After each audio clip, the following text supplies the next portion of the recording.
Baiklah, di sini kita akan membahas cara memutuskan rantai penularan agen infeksius dan pencegahan serta pengendalian infeksi.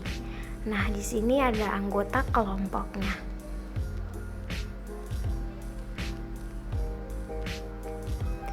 Dan ada dosen pengampu. Sebelum itu, kita harus mengetahui apa itu penularan rantai infeksius. Penularan rantai infeksi adalah urutan kejadian yang memungkinkan agen infeksius berpindah dari satu individu ke individu lainnya. Di sini ada beberapa rantai infeksi, di mana yang pertama adalah penyebab infeksi.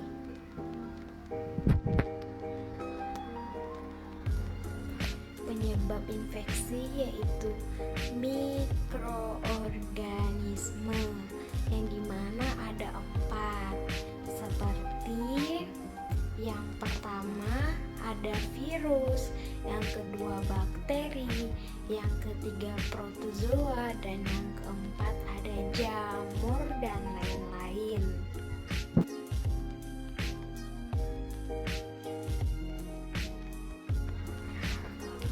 Dan yang kedua adalah sumber infeksi, yang dimana sumber infeksi adalah tempat di mana mikroorganisme atau kuman penyebab penyakit hidup.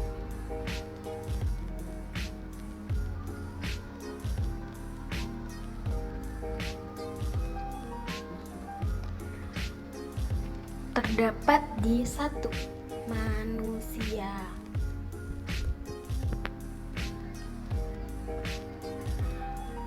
Kedua, binatang.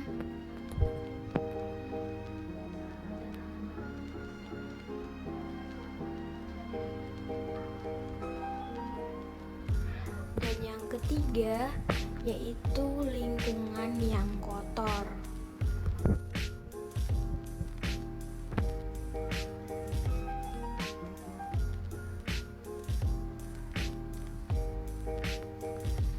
Nah, rantai infeksi yang ketiga adalah jalan keluar infeksi, yang dimana jalan keluar infeksi adalah pintu keluarnya mikroorganisme atau kuman penyebab penyakit dari dalam tubuh mesin.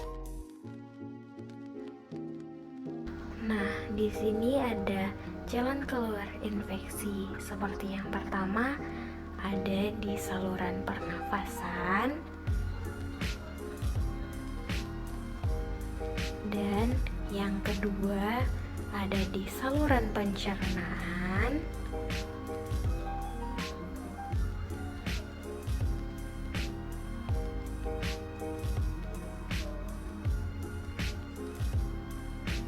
yang ketiga akan keluar melalui saluran perkemihan atau kelamin, di mana yang keempat ini adalah kulit yang tidak utuh atau luka.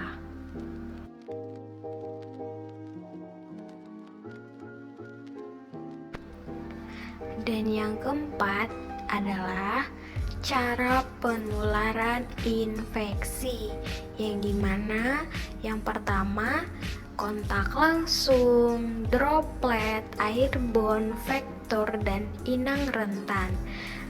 Dan bagaimana sih cara memutuskan rantai penularannya, yaitu mengatasi sumber infeksi seperti pengobatan, pengendalian hewan, dan lingkungan. Dan yang kedua ada menghambat pintu masuk seperti menggunakan APD, vaksinasi, dan mencuci tangan. Kemudian ada menghindari cara penularan seperti karantina, menjaga jarak fisik, dan desinfeksi. Seperti contoh tersebut, beliau sedang flu dan ia menggunakan masker atau APD keluar rumah. Setelah itu ia akan membuka Kemudian ia akan mencuci tangan sebelum dan sesudah masuk atau keluar rumah.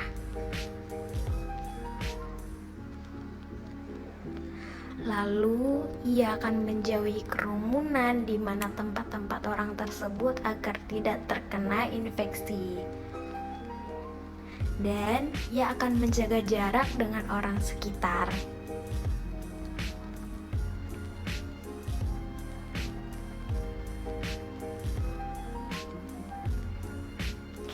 Dan ia juga akan menjaga jarak ketika ia berbicara dengan seseorang, agar orang tersebut tidak terkena infeksi.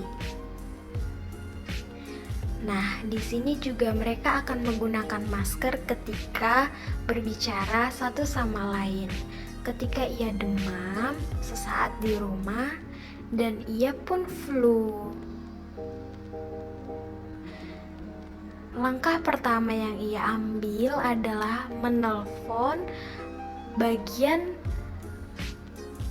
puskesmas atau rumah sakit, yang dimana ada tim-tim medis yang akan membantu.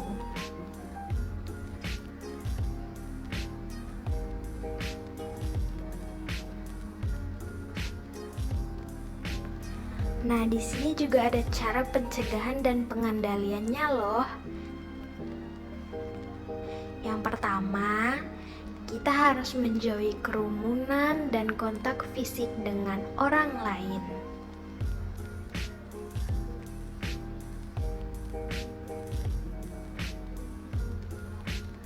Atau physical distancing. Yang kedua, kita harus mencuci tangan.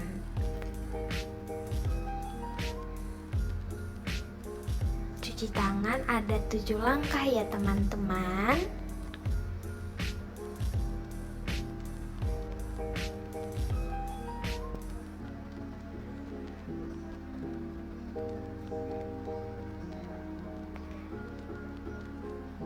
Yang ketiga, jangan lupa menggunakan masker kemana-mana.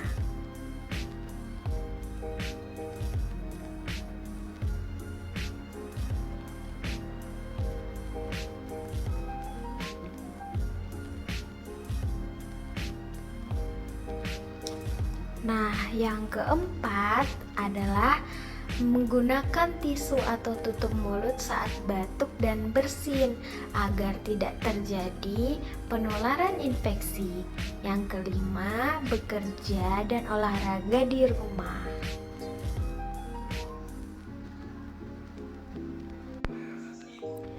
Nah, kita juga harus mengetahui nih cara mencegah dan pengendalian infeksius di rumah sakit.